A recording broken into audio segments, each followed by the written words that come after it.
is for Violin. yes. W is for Violin.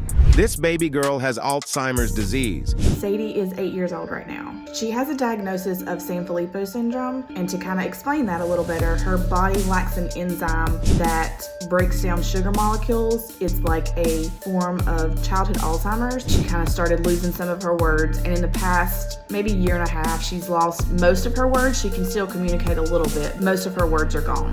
She does get frustrated when she's trying to get some kind of point across. She'll get frustrated when we don't understand. She will continue to lose her words and become completely nonverbal. A feeding tube will probably have to be placed, and then she will lose the ability to walk. She'll be wheelchair bound, bed bound.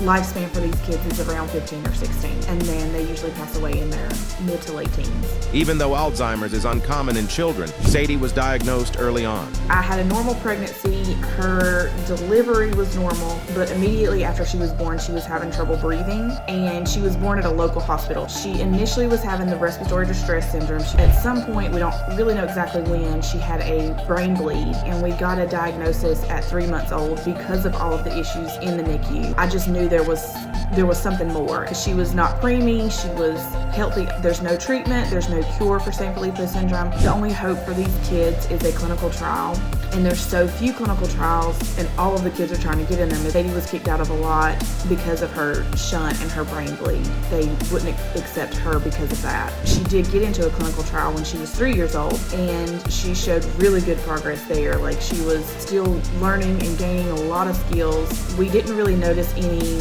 of her losing anything until she was probably around maybe 6. Even though Sadie's biological age is 8, her cognitive state is that of a 2-year-old's. She doesn't understand danger. We have to kind of watch every single thing that she does like a toddler. We have to be very vigilant and make sure she's not, doing anything to harm herself. And she is really bad at eloping. She also puts everything in her mouth. Despite all of this, Sadie continues to remain a lively, fun-loving child. She has changed me. She's changed my world. She makes me understand the importance of life and living life to the fullest. And we try to do that with her a lot. She's gone on lots of adventures. She's done skiing, surfing, rock climbing, indoor skydiving. Like, she's done so many things that we have tried to get these experiences to her while she still kind of understands and is able to. It's hard being a special needs mom, and it's hard not knowing what she's trying to communicate to me. Sadie is currently enrolled in a drug trial at the Cure Sanfilippo Foundation. The Cure Sanfilippo Foundation we have partnered with, and they have been huge in getting trials funded, getting research done, helping families. They're very good at, when a new family is diagnosed, they put you in touch with another family, and you kind of go through the journey together, and it's really like we're all a big family. It's very helpful to have that in a rare disease. Special needs moms, live life to the fullest. Your kid deserves the same thing any other kid gets, and make sure that they are able to get those things.